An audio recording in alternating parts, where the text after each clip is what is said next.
Okay, so help me get through one more video, please. Okay, we're almost done. We're almost done here.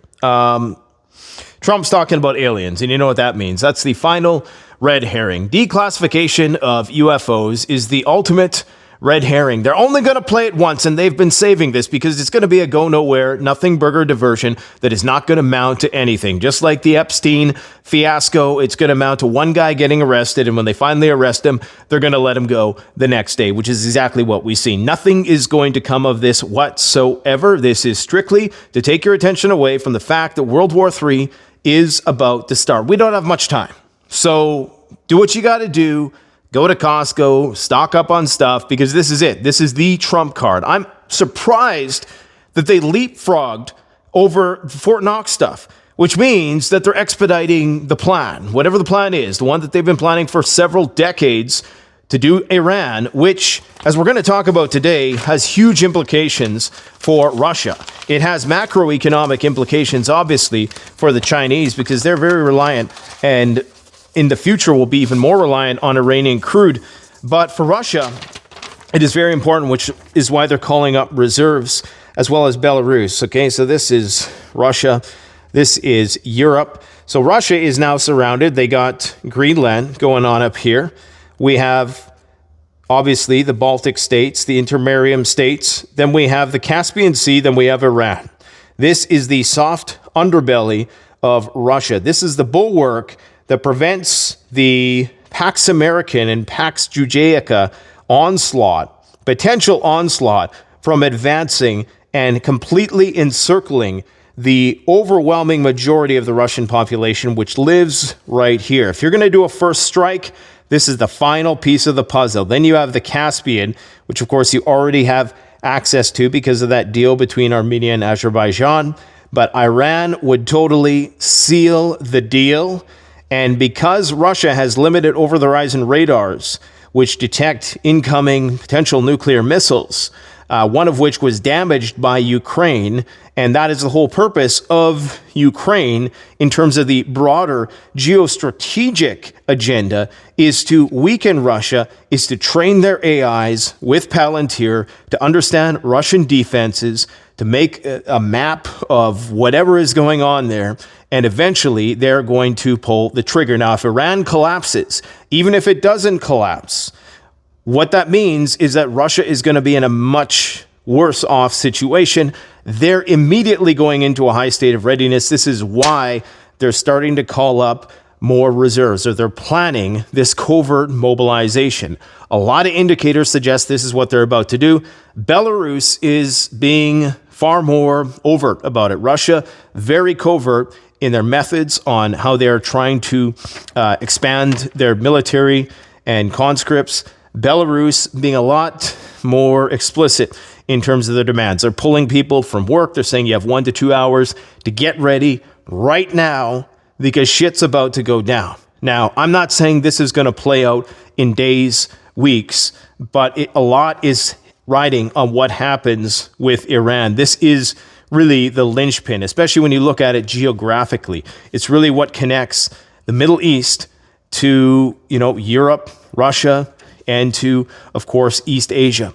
So keep that in mind, that there are huge strategic implications for Russia. Now, this whole alien thing, this is the Trump card. You remember when I told you guys when that stripper or OF girl, whatever her name is, Anna Polina, something or other, when she was put in charge of the task force on the declassification of federal secrets, I knew right away, okay, every time they're going to do something big, every time, shit's about to hit the fan, either the big one or the small one, they're going to release some red herring for people to chase.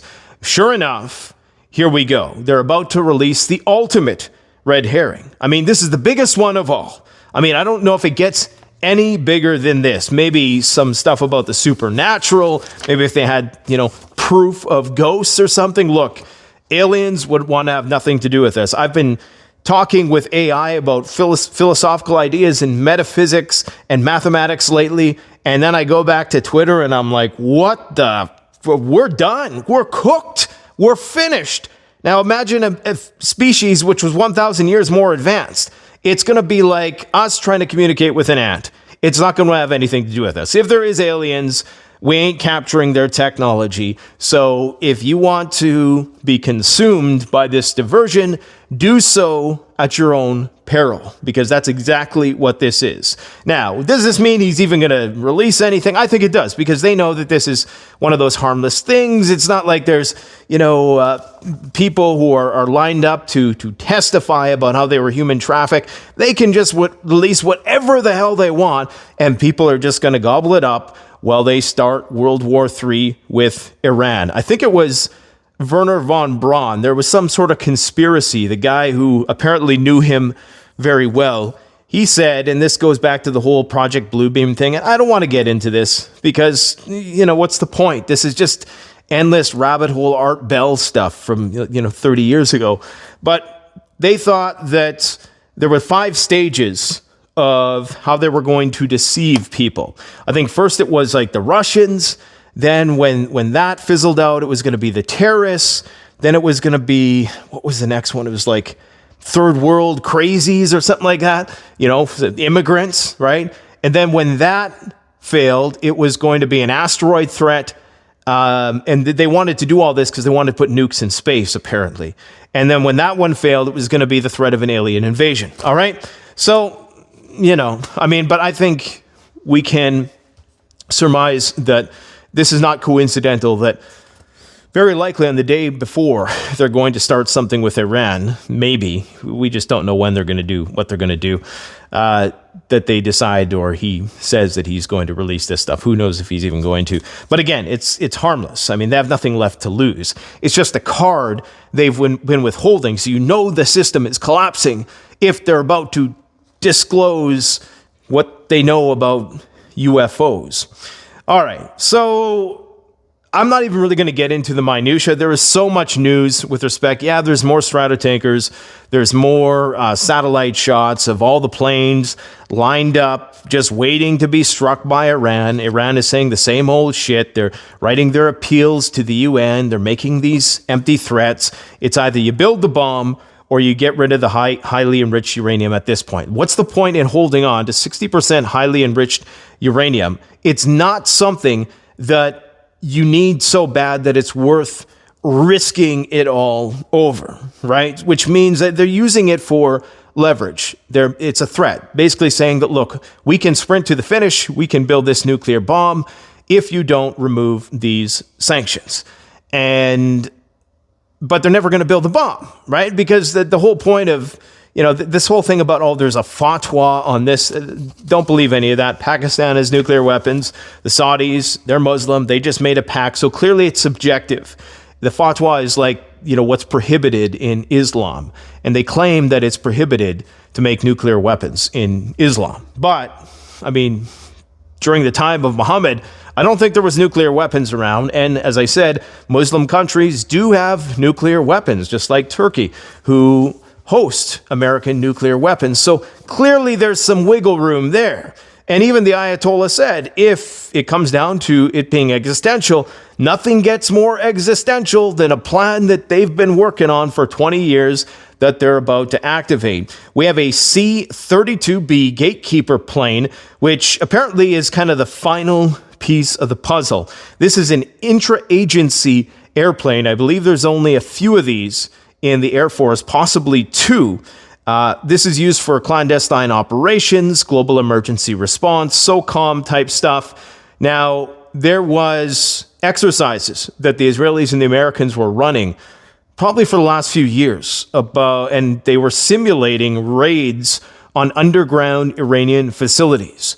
So there's a possibility that they're getting ready to go James Bond into Iran. I don't think so, because this is not Venezuela, okay? Not by a long shot, but they could be very well training to infiltrate, or getting ready to do some sort of infiltration on Iranian bunkers, especially if they think that there's nuclear weapons at these places. Are they going to use the fancy-dancy discombobulators? I don't know. I guess we'll see.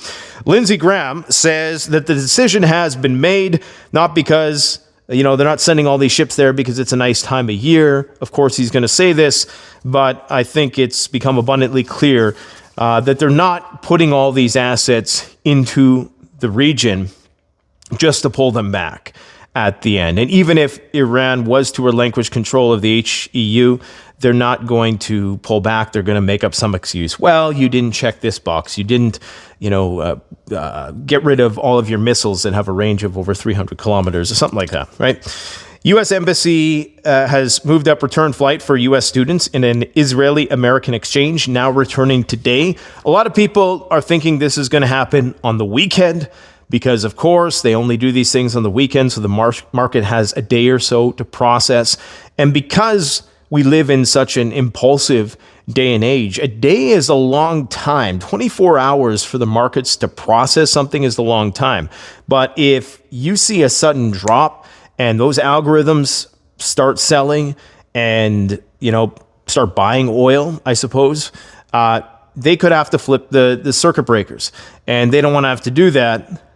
It doesn't seem like, it seems like this will be one of the most telegraphed punches in history. But as I said the other day, if it's a big enough attack, it really doesn't matter. Because, if this really is the big one and they have some secret Wunderwaffen they're going to use, then I guess it really doesn't matter. They can telegraph it all they want. They don't have to use too much deception other than, hey, yeah, we're waiting for that proposal for you. You have 2 weeks, okay? Wink, wink. The Iranians are saying, if attacked, we're going to attack all bases, facilities, and assets throughout the region. And to the Iranians' credit, they didn't say this specifically last time. They weren't making threats towards the Americans. They were making threats towards the Israelis specifically. So that's what's different this time. They are making specific threats towards the Americans. Now, is it going to be one of those situations where they call them up and say, okay, move all your stuff out. We're going to do some symbolic strike just to give our population a Pyrrhic victory and appear, save face a little bit? It's possible, but they also are doing that notice to airmen today where they were showing that they could basically do a missile launch from deep inside Iran all the way to the Strait of Hormuz, which creates an area of hundreds of thousands of square miles where you would potentially have to spot launchers. So it's not just going to be guys on the coastline shooting ships. They can shoot these ships from hundreds of miles into Iran, a 100-mile diameter from the Strait of Hormuz, okay? So that's what's going on in that respect. And the IRGC Intel chief claimed that in January, and this is important because of AI, okay, because I think they're going to try to use some AI disinformation stuff. And we're probably not going to know about it because we're going to be completely cut off because now the Iranians have separated themselves from the internet, which is a form of martial law in a way. They have their own intranet of sorts, and they've found ways to suppress Starlink. But it's such a porous border that they probably smuggled a lot more terminals in. Anyways, he was saying that TV, radio, and telecom networks, they were planning on hijacking Iranian TV airwaves to broadcast their own content. Now, what kind of content do you think they were going to broadcast? Knowing what we know about their capabilities and knowing that what you're seeing with Seed Dance, that's what it is, Seed Dance 2.0. Incredible video AI generated stuff. Sora 2, Sora 3, whatever OpenAI is really capable of, which is a lot more than what they give us. And of course, we know that the military has integrated all of these AIs. That means that they're going to start making videos. They got these videos ready to go. They got the videos of the Iranian commanders telling all the people to lay down arms. The Ayatollah has been captured. They're going to make up so much disinformation. It's going to look very real. This is why the more, and these guys are going to realize this, okay? Every time you put yourself, and the Ayatollah has really screwed himself, just like yours truly, the more on-camera presence you have, and they really don't need much, but the more time you put yourself out there publicly, the more data they have to create a simulacrum that can fool people, okay? So the Ayatollah has countless videos, hundreds of hours of footage. They'll be able to craft an AI-generated video deepfake in his likeness, which will fool millions of people, all right? And they can do it so that it, the resolution isn't that good, or there's a fire in the background. They'll make it real. It'll be adrenaline inducing, and people will be in a state of shock. They'll have tunnel vision, so they'll be more gullible to whatever it is you're throwing at them. This is going to happen. We are living in an incredible time. They're about to declassify UFOs. That's how you know this is the end game. I mean, it could all go down in 2026. This could be the linchpin. Isn't that wild?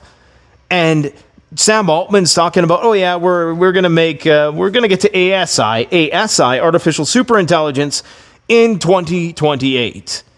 You think you're going to get that? You think you're going to get AGI? Think again. They got a plan for us, because they're going to realize, look, we got these robots, they can do all the work, we got all these useless eaters, we could take them out with a biological pathogen, but that might be a threat to us, so maybe we just do the nuclear war thing?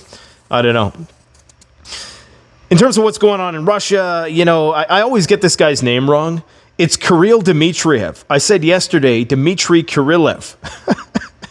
Kirill Dmitriev. Some days I get it right, some days I get it wrong. It's because Dmitry, in the last name, usually it's first name in Russian. Anyways, he denies that Russia offered the US $12 trillion worth of projects. I said that was bullshit from the get-go.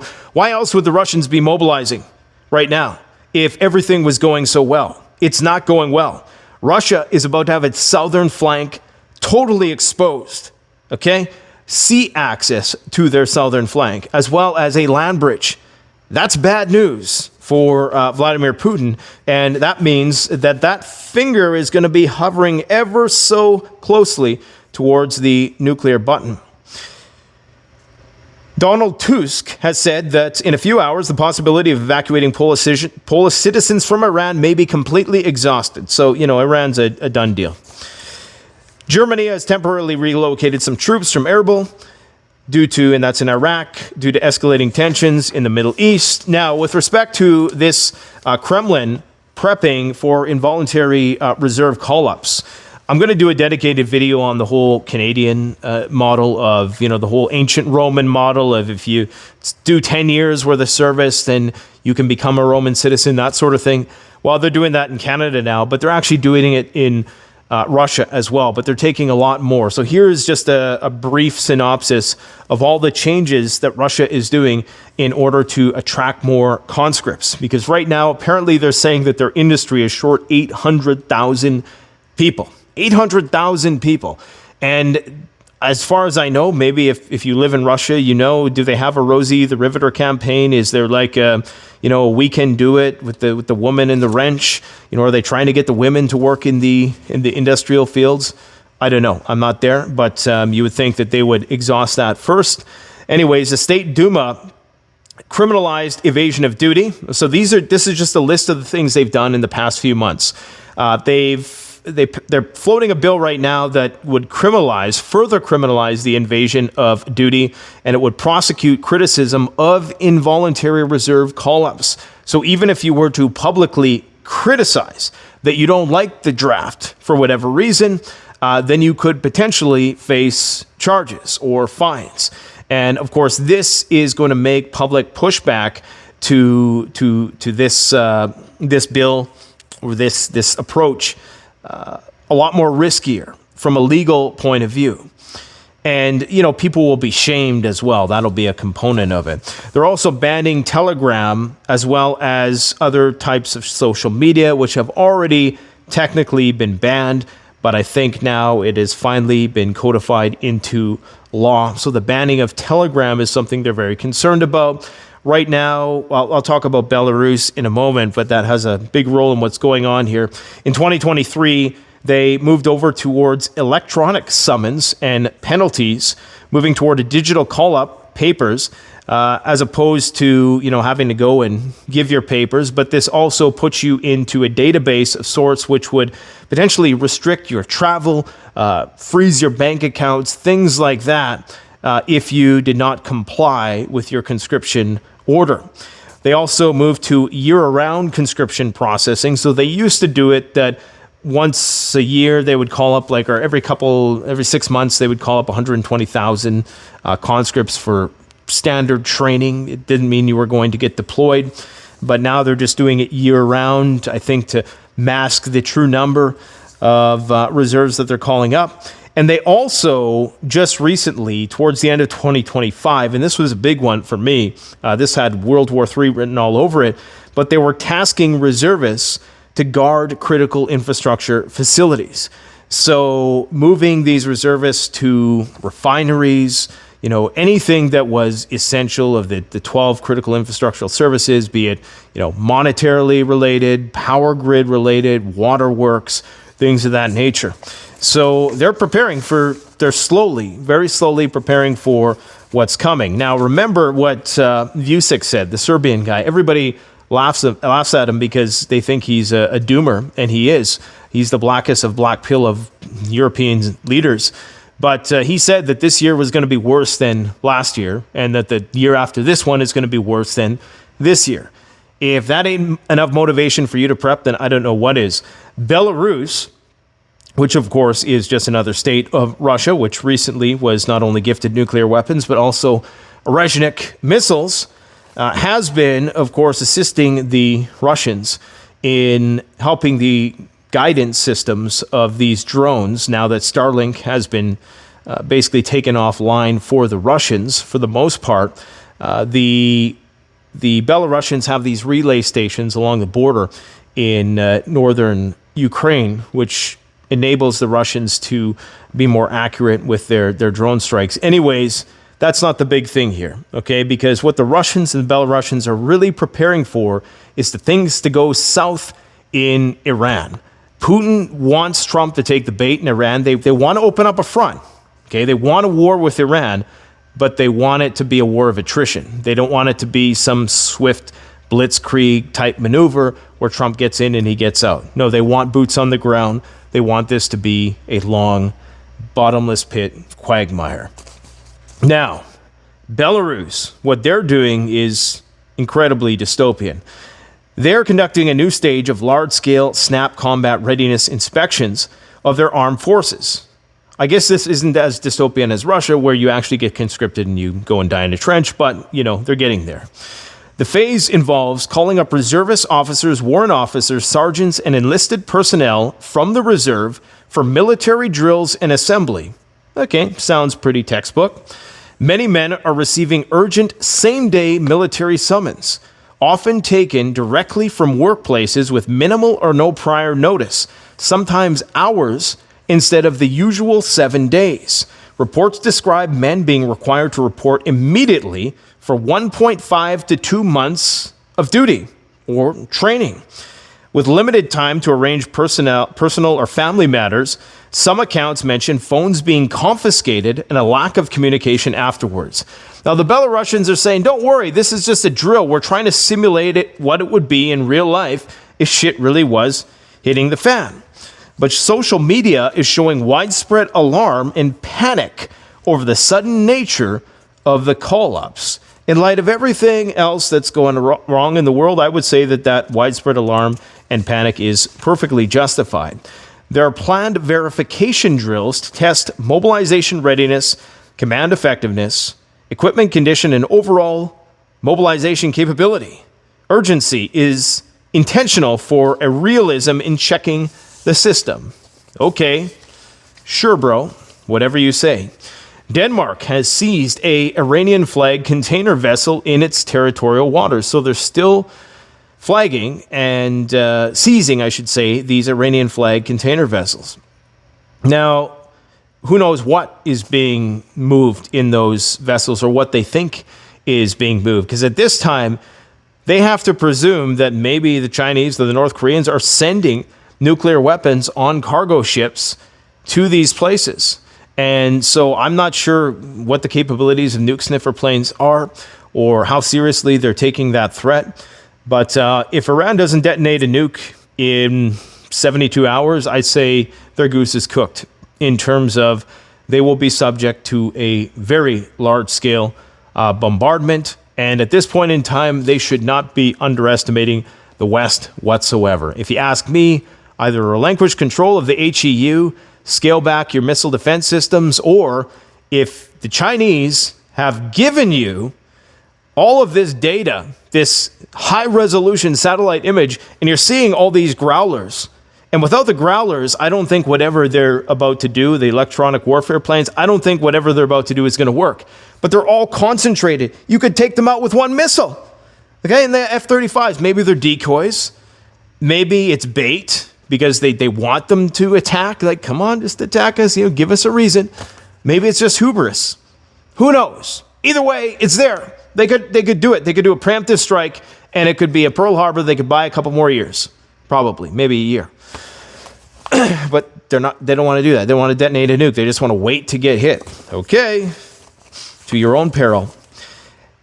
According to Alexander Dugin, who says a lot of stuff, but they call him Putin's brain, or they did at one point. I'm not so sure anymore ever since he lost his daughter.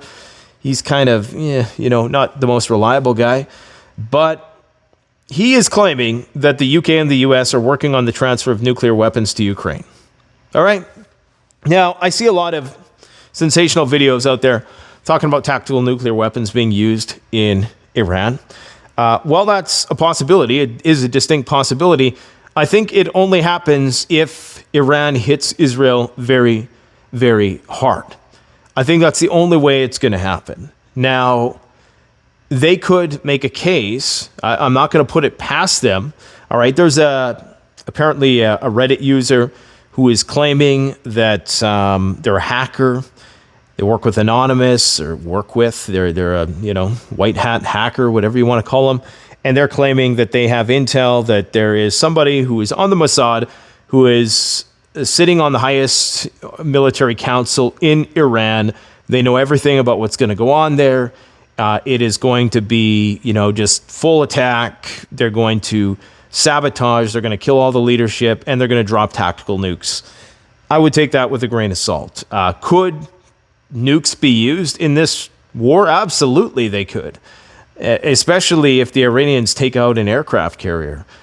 There is a distinct possibility that they would do something like that, especially if they felt that they couldn't get deep enough to neutralize a threat which was deeply embedded in a deep underground military base. So yeah, it's possible. This will have implications in terms of financially for the Chinese, and of course geopolitically, geostrategically for the Russians. So this will be, the second inning of World War III. And how fast we move up that escalation ladder is anybody's best guess. But this is a time, I told you to get money out of the bank a few weeks ago, and I stand by that. Gold and silver got a little toppy. They peaked a little bit, but gold is still $5,000 an ounce. Isn't that incredible? Silver, still $77 an ounce. And that's a sign that, and that's with the Chinese markets closed and with all of the attempts to suppress the price in the paper markets. So that tells you that the system is on the brink. And of course, this UFO disclosure nonsense, which is, I think, the nail in the coffin. Our goose is cooked, and we need to keep on prepping. All right, my friends, gotta go.